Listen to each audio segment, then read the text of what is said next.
c'est toujours avec beaucoup de responsabilité. Chaque fois qu'on me donne l'opportunité de parler devant le peuple de Dieu, je le fais avec tout mon cœur, toute ma force et toute mon énergie. Amen. Autant que nous avons prêché dans les grandes églises, autant que nous prêchons dans des moyennes et des petites églises, le nombre n'est pas vraiment important. Le plus important, c'est la passion que tu mets dans ce que tu fais. Alléluia. Donc je fais ce travail avec beaucoup de passion et je crois que cette semaine nous aurons la présence de Dieu. Amen. Je remercie aussi les hommes de Dieu qui sont là. L'apôtre Joël qui m'a offert son hospitalité et m'a chaque Dieu met sur ton chemin pour te faciliter les choses. Alléluia. Et lorsque Dieu t'envoie un ange, c'est à toi d'entretenir la relation avec cet ange. Alléluia. Et chaque fois que nous montons en onction, Dieu nous fait augmenter le nombre des anges qui nous accompagnent. C'est pourquoi vous allez voir, nous sommes tous les ministres de Dieu, nous sommes tous les enfants de Dieu, mais nous avons des fois des résultats différents. C'est l'obéissance te permet d'avoir un nombre d'anges que les autres ne pourront pas avoir. Tu peux avoir que tu peux avoir le même salaire, mais dans ta maison, il y a moins de maladies que dans la maison du voisin. Parce que chez toi, il y a des anges spécifiquement bien établis à cause de ton obéissance qui empêche la maladie d'entrer. Tu n'as pas compris de quoi je parle. Lorsque tu es obéissant, Dieu augmente la provision. Tu peux avoir le même revenu, mais tu ne comprends pas. Toi, tu arrives jusqu'à la fin du mois, mais l'autre, au 15e jour du mois, il s'arrête. Pourquoi? Parce que le niveau des anges qui opèrent dans sa vie est lié à son niveau d'obéissance. Alléluia. Plus tu es obéissant à Dieu, plus Dieu te bénit. Amen. Je bénis aussi le pasteur Abi. On a échangé l'autre fois. J'ai trouvé un homme exceptionnel. Quand je vois quelqu'un qui vient de l'Afrique, qui vient faire une formation ici et qui parle de leadership, et je vois même certains pasteurs qui sont en Europe mais qui ignorent ces choses, je me dis, Dieu, nous avons du travail. Amen. Moi, je me rappelle en 1999, j'avais reçu un pasteur qui était venu du Rwanda, c'était un Rwandais. Et c'est ce pasteur qui m'a donné le goût à la lecture. C'est vrai que mon père me disait de lire, mais ce n'était pas une passion.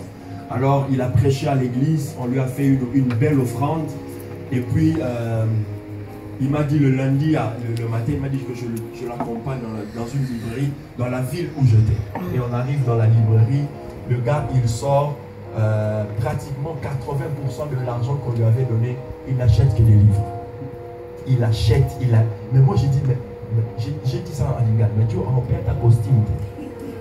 Donc il achète un livre et il me dit, pasteur, can I give you this book? J'ai dit, yeah. Et il m'offre le livre.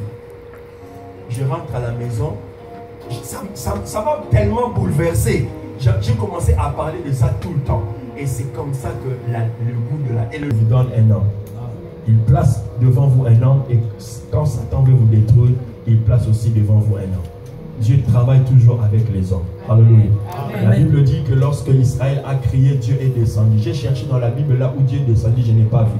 Dieu est descendu par Moïse. Donc chaque fois que tu prieras quelque chose, Dieu amènera cette réponse par un homme. Amen. C'est pourquoi vous devez aimer, honorer le leadership. Le meilleur pasteur de votre vie, ça doit être le pasteur Sylvie. Amen. Ça ne doit pas être un pasteur étranger. Moi, je ne suis qu'un visiteur. Je passe, je prêche, vous me donnez mon offrande, je pars. Mais si tu me dis, pasteur, prie pour moi, peut-être en entrant dans l'avion, je vais oublier ta requête. C'est la vérité. Je ne vais pas commencer à me souvenir de toi tout le temps. À moins que tu m'achètes une maison, là c'est fait. Toutes mes prières, je vais prier pour toi every day. Ouvrez vos Bibles dans le livre de Matthieu.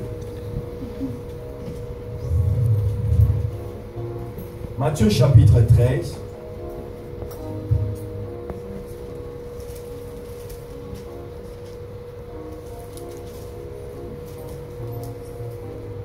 À partir du verset 31. Matthieu chapitre 13, à partir du verset 31. Je vais lire pour vous. Il proposa une autre parabole et il dit. Je vais dire d'abord quelque chose à parabole de la parabole. Beaucoup pensent que la parabole c'est une invention de Jésus. Jésus n'a pas inventé la parabole. La parabole était un mode de transmission du Moyen-Orient. C'est-à-dire dans ces contrées-là, on parle souvent en parabole. Et Jésus n'est venu qu'utiliser ce qui existait déjà, mais il était plus profond dans ses paraboles.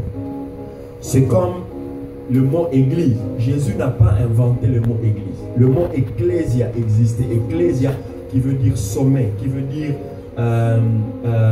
c'est le Sénat. C'était un groupe de gens qui avaient le pouvoir de pouvoir influencer les autres par leurs décisions. Le mot ecclésia est un mot politique. Ce n'est pas un mot religieux. Et si vous regardez dans toute la Bible n'est pas renforcée par des mots religieux. La Bible est remplie de mots politiques parce que le royaume de Dieu consiste à avoir un pouvoir et d'influencer. Vous comprenez cela? Amen. Donc nous avons c'est pourquoi Jésus, quand il est venu, lui aussi il devait avoir son ecclésia, c'est-à-dire son sénat, son groupe pour influencer le monde. C'est alors qu'il a choisi ses 12, il leur a donné le pouvoir et il a dit allez influencer le monde. Amen. Alléluia. Amen. Donc la parabole, ce n'est pas une invention de Jésus. C'était dans ce contexte du Moyen-Orient, comme on parlait araméen, on utilisait beaucoup de proverbes et de paraboles. Il s'est accaparé de ce monde de communication pour pouvoir. C'est comme aujourd'hui, nous avons des réseaux sociaux, nous avons Facebook. C'est pourquoi je demande à ce que l'Église soit très forte dans ce domaine-là. Vous devez avoir une page officielle très efficace. J'ai vu les photos que vous avez prises récemment, c'était des belles photos, mais vous pouvez faire mieux que ça. Acheter un appareil professionnel, prendre un jeune, l'enseigner à prendre des photos, à faire des photos moins. Quand on met la photo, ça donne envie de rester dans la page. Amen. Dis amen et bien. Amen. Voilà, donc on doit utiliser le langage de notre temps pour faire passer le message. Amen. Le monde, je disais à l'apôtre, pour moi, Facebook, c'est tout un monde qui contient en son sein des milliards et des milliards d'individus. Et pour moi, c'est un grand outil de travail, Facebook.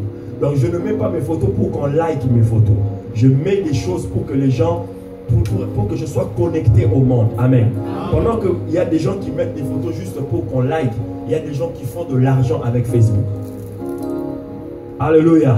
Il y a des gens qui se font des milliards avec. Si toi, pour toi, Facebook, c'est juste pour mettre ta photo et que quelques amis te like, voilà. Mais pour certains, on fait des affaires avec Facebook. YouTube, on fait des affaires avec YouTube. Lorsque ta vidéo est de plus en plus vue, YouTube te propose de mettre de la pub dessus et tu gagnes des royalties, c'est-à-dire de l'argent. Tu savais pas ça, hein? Toi, tu entres la semaine, tu as un milliard à la carte.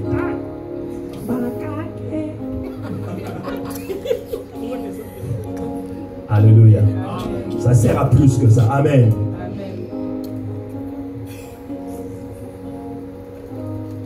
Il leur proposa une parabole et il dit: le royaume des cieux est semblable à un grain de sénévé qu'un homme a pris et sémé dans son champ. C'est la plus petite de toutes les semences.